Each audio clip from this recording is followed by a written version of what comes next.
In this example, I am going to use the COUNTIF function in conditional formatting to show the differences in two lists.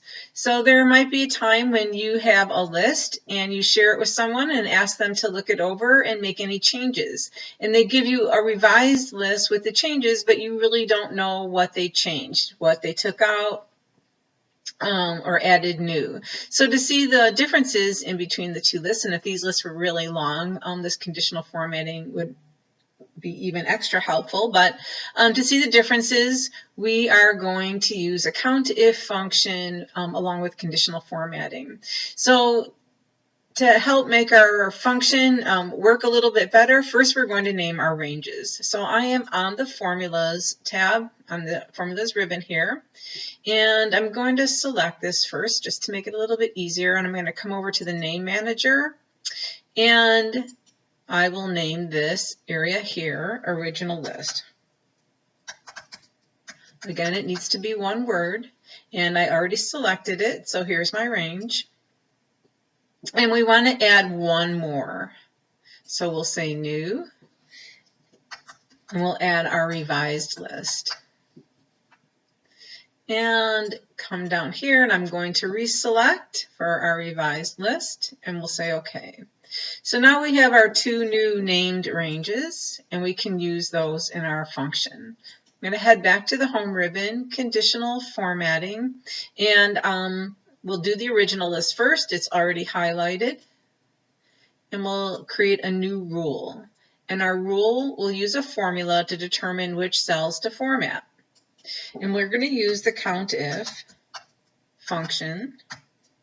And we want it to look at the revised list, right? So the first part of our COUNTIF function is our range. And then the next part is our criteria.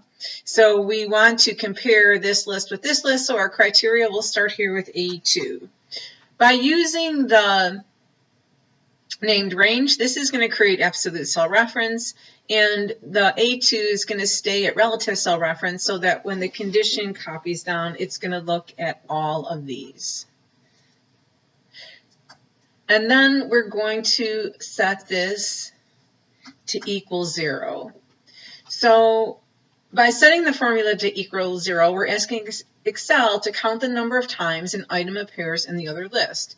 So if it doesn't appear in this case in the revised list, its count is equal to 0 and it will get highlighted, right? So if it doesn't see what's here, over here, it's going to get highlighted, and then you know that it was added.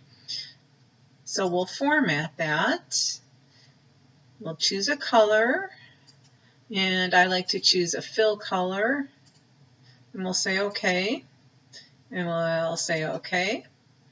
And now everything that is on this list but is not on this list is highlighted.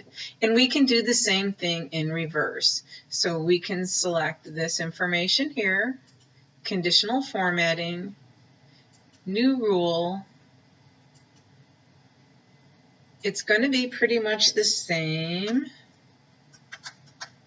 function, COUNTIF, right? But this time we're going to have it look at the original list.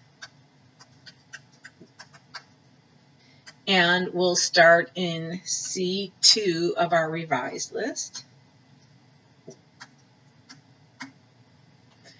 And we'll choose formatting that we like.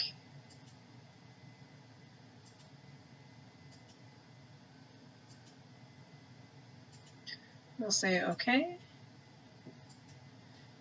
And voila.